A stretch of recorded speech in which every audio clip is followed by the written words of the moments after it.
Hello, ladies and gentlemen, and welcome to The Discriminating Gamer. I must tell you, I have a fear of overly intricate clusters of commercial buildings. It's a complex. Ladies and gentlemen, today we're going to go ahead and take a look at the Russian campaign, 5th edition, from GMT Games.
We'll get back to the review in just a moment. I want to take a minute to ask you to check out my other channel, that is Cody Carlson PhD, where we talk about history, books on history, military history. I even post some of my lectures for my classes on there. Please check that out. Please subscribe to that channel. And now, back to the review. In the Russian campaign, 5th edition from GMT Games, one player takes on the role of the dreaded Wehrmacht as they invade the Soviet Union, and the other takes on the role of the Soviets as they attempt to defend their motherland. There's a lot of great reviews going into much greater depth than I'm going to do here. I'm just going to give you some of the basics and then tell you what I think. The game board is a map of Eastern Europe to Russia between Berlin and Moscow. Players are going to go ahead and select a scenario, which scenario they want to play. Then they can go ahead, they can bid for turn order or figure out who wants to play what. And then they're going to go ahead and set up their pieces. The Russian player will kind of set up his pieces first. Essentially, you have some counters that go in specific cities. You have some counters that go in military districts, meaning they have to go within these borders of these military districts. And then once they've got everything set up, then the Germans will go ahead and set up. And they're going to set up in a similar way. They've got, of course, the Army Group North, Army Group Center, and Army Group South. And they can only set up those specific units from those army groups in those areas. You've also got Romanian units that you're also going to place on the board, as well as a few others. Now, your counters generally represent field armies and corps. Now, for your field army, you've got, of course, the 4 X's. And then the corps, you've got the 3 X's. Now, you can have 2 armies. That is 2 4X counters in one space. You can have 3 corps in one space, or a mixture of the two. You can only have 2 units. Now you're going to roll for weather. You're going to go ahead and figure out exactly what the weather is going to be like. You're going to consult the chart and see exactly how the weather is going to play out for that turn. Then the German player is going to go. Now the German player is going to go ahead and put all their units where they're attacking. And you're going to figure out exactly how they're going to attack. And there's a few rules, of course, about terrain and movement and what have you. But you're going to move and then attack where you want to. Now, your counters have 2 numbers on them. They have their attack number, their combat number on the left. They have their movement number on the right.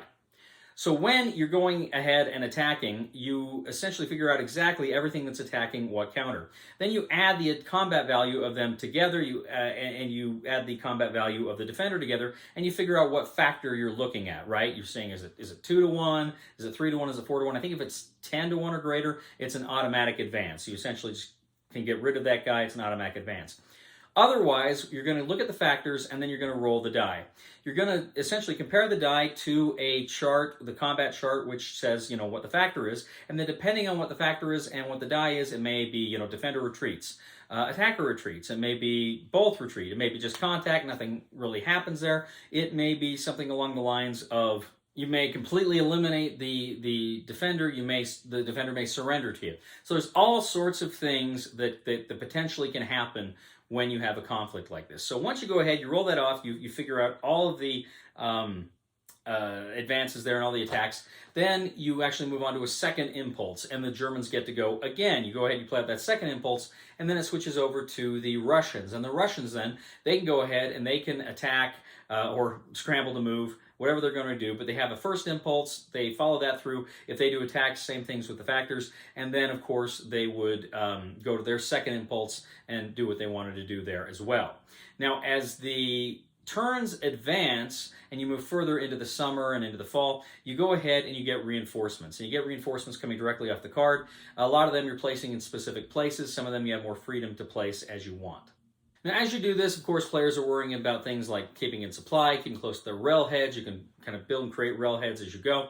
But there's also a lot of other things. You have a lot of, you get defense value for defending rivers. So you can also add air power to some of your attacks, like the Stukas.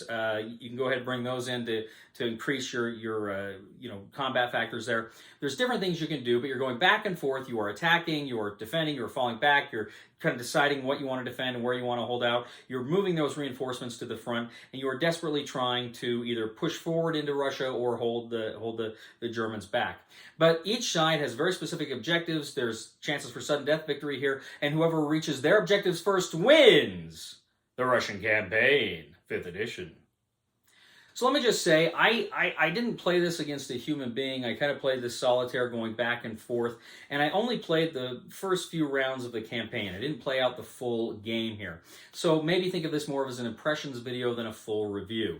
First of all, the system here is very interesting. I really like the combat factors. I like games that have combat factors, and this one I think does it very well. The one thing I wish is when you actually...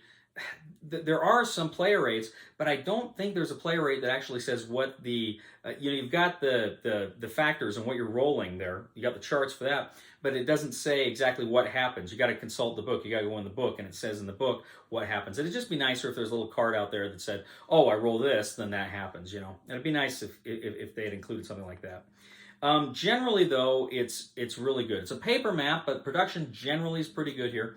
And it's fun. It's scary and it's dangerous, and it's you feel the weight in the 1941 scenario of the Germans just crushing on you, and they've got a seemingly overwhelming mass, but they've got so far to go, and the Russians will keep putting out units and keep putting out units, and they'll put out more units, they'll put out better units, and so it becomes increasingly obvious that initial push that the Germans have, it's not really sustainable, just like what really happened, right? So it's a very interesting tug of war back and forth here, and I really liked it. I really like the system. It's funny because it's a fairly simple rule set that has some room for complexity, and it has some room for some bigger ideas and some more, I don't want to say minutia, but some of those little things that kind of give you a little spice and sugar. But it's a pretty straightforward game, and it's pretty interesting and easy to learn. I've not played any of the other editions here. I've just played this one. And I know there's some other videos out there that compare them, and I think that's great. But this one, as it is, I had fun with. I liked it. I'm probably going to hang on to this one for a while, and I hope to be able to get this to the table with another human player at some point. But really liked it for what I played. It's a recommendation for the discriminating gamer is if you're looking for a really good, solid Eastern Front war game with factors, I think you're going to really get a kick out of this one. Buy it.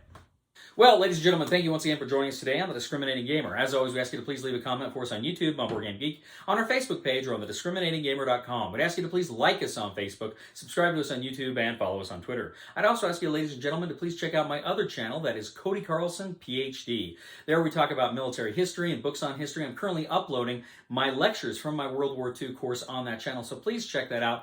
Please subscribe to that channel. That would mean a lot to me. And please give a thumb to this channel on Wargame Geek. That also helps us out a lot as well. If you are a fan of the channel, if you like what we do here, please take the time to click on the Super Thanks button here on the YouTube page, and please give us a donation if that is something you'd like to do. We would really appreciate it. You know, ladies and gentlemen, my girlfriend recently called me the cheapest person she knew. I'm not buying it. Please somebody help me on my feet again, and I don't know where I'm going, and I don't know where I've been. Please somebody help me on the solid ground. It's a long time, and I'll be dying. Once a year I wind up in the band.